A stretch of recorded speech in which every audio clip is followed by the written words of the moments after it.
Abatement following a storm is not an easy or quick fix. The long-term effects from asbestos exposure and improper disposal and demolition techniques are long-lasting. Natural disasters impact every area of the country. Flooding, hurricanes, and tornadoes. These are the bearers of destruction that can leave a building battered and broken, causing communities to pick up the pieces. Many buildings damaged by natural disasters may have been built with materials containing asbestos. This video will address the health concerns brought about from asbestos exposure and show you the proper procedures for dealing with buildings damaged by natural disasters. Asbestos is a naturally occurring mineral, and for many years it was used as a fire retardant, as an insulator, and in many building products because of its ability to strengthen those materials. Asbestos has been found to be a human carcinogen. It causes lung cancer. It can cause mesothelioma, which is a cancer of the lining of the lung, and it can cause asbestosis, which is a scarring of the respiratory tract from the exposure to asbestos fibers. There's no known safe level of exposure to asbestos.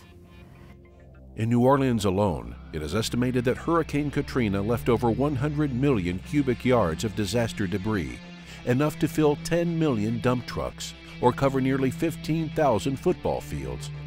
With such a daunting task of demolition and debris removal, it would be easy to sidestep government regulations for health and safety. But disaster conditions are no excuse for violating important Environmental Protection Agency regulations.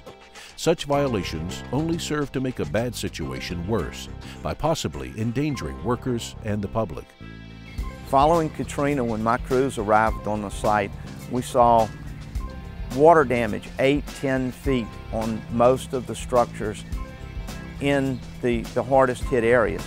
And with this exposure, we figured and knew that because these homes were built prior to the 1970s, we were faced with the hazards of asbestos as well as other environmental hazards. Whether buildings are damaged by high winds, flying debris, flooding, or leaking rainwater due to roof damage, removal of damaged building materials is often required, and sometimes the outright demolition of a building is necessary. Immediately following a disaster, structural debris such as insulation, roofing materials, and siding are likely to be strewn about. Use caution when handling such materials unless you are certain they do not contain asbestos. If possible, such materials should be kept wet and promptly bagged for disposal at an approved disposal site. After a natural disaster, it's often those aiding in the cleanup effort that are at the greatest risk for coming into contact with asbestos. Despite the presence of immediate structural hazards, adequate measures must be taken to minimize asbestos exposure, which can have serious long-term effects. After a natural disaster, you have several environmental concerns, not just limited to asbestos. If you keep the materials wet, you follow work practice requirements, you dispose of the material as soon as possible, and you dispose of it properly, you minimize the amount of asbestos that the public could be exposed to. Regulations exist to help prevent the release of asbestos materials into the environment. Regardless of whether or not a building is damaged or destroyed by a natural disaster, there is a wide range of local, state, and federal environmental regulations that apply to demolishing or renovating a building that specifically relate to health hazards like asbestos. If you are not familiar with the environmental requirements for renovating, repairing, or demolishing damaged structures, contact your local, district, or regional designated regulatory agency for guidance. Areas of primary concern include the handling of building materials that contain asbestos, the proper disposal of electrical equipment containing toxic PCBs, polychlorinated biphenyls, and storage tanks. Before you begin any renovation or demolition work, you need to contact the delegated regulatory agency in your state or local area, and if you're not sure who that agency is, you need to contact your appropriate regional EPA office. In all instances, asbestos cleanup is best left in the hands of a licensed asbestos professional. Building owners and managers should contact a qualified asbestos consultant as soon as possible to survey damaged structures and determine the extent of contamination, as well as the safest disposal methods. Given the conditions following a natural disaster, it may become necessary for you to disturb damaged or fallen asbestos material or debris.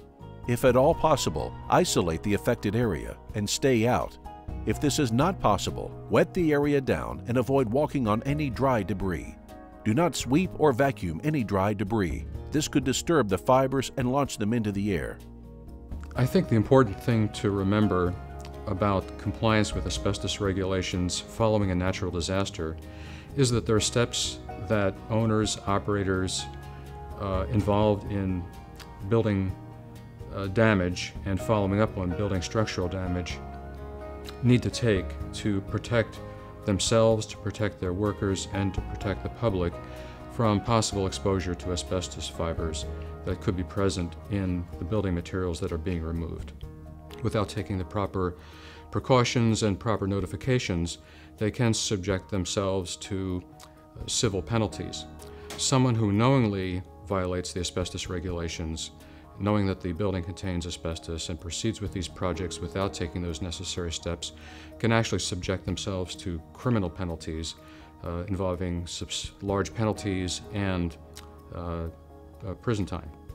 If you own or are responsible for either a commercial or institutional building or a multi-family dwelling, such as an apartment or condominium complex, dealing with structural damage to your building will most likely be subject to federal asbestos regulations from the Environmental Protection Agency, as well as state and local requirements. If your building or structure is damaged, but it is structurally safe following the disaster, contact a licensed asbestos inspection company to determine the presence of asbestos. Notify the appropriate local, state, or regional regulatory agency in a timely manner regarding the work that you plan to do, so that you are aware of what is expected.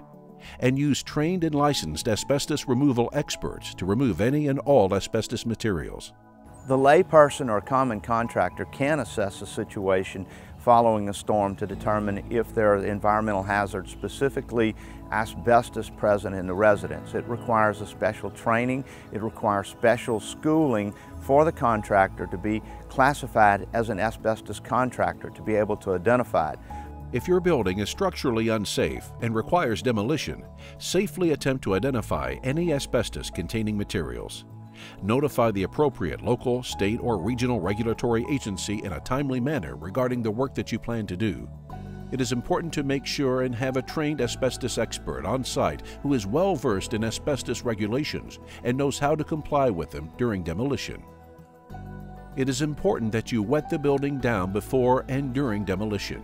Keep the debris wet throughout the process to avoid airborne fibers. During demolition, try to fold the building in on itself to minimize breakage and pulverizing the asbestos-containing materials. If these materials can be segregated from the collapsed building, utilize the services of a licensed asbestos removal company to do so. If segregation is not practical, line the container of the waste transport vehicle with a leak-proof material such as polyethylene or a tarp. Make sure and label the sides of the transport vehicle. As the debris is placed into the transport vehicle, continue wetting to minimize dust. Once the waste is in the vehicle, cover it with polyethylene sheeting or a tarp to prevent dust release during transport. Dispose of all contaminated waste at an approved disposal site and maintain your waste shipment records and manifest. 6 years following Katrina, I still make routine trips to New Orleans. I still look at properties that are blighted. I still see remediation and abatement necessary. It's something that never goes away. EPA established regulations for asbestos-containing materials and for demolition building renovation projects to protect the public and to protect workers from exposure to asbestos fibers. And because of the risk of cancer and other health effects due to exposure to asbestos. The regulations contain requirements for inspection, notification, specific work practices, and disposal.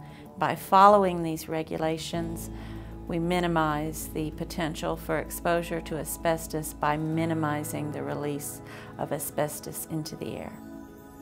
We cannot control the dangers of hurricanes and tornadoes, but we can create a safer environment for cleaning up the damage they leave behind. Identify the asbestos regulatory office nearest you and keep the information close by. Hopefully, you will never need to contact them, But if you do, it's the safest bet for a clean, fresh start and a healthier tomorrow. Contact the Broward County Air Quality Program at 954-519-1260 or visit us online at broward.org/air. If your building is located in other parts of the country, contact the agencies listed on the screen for more information.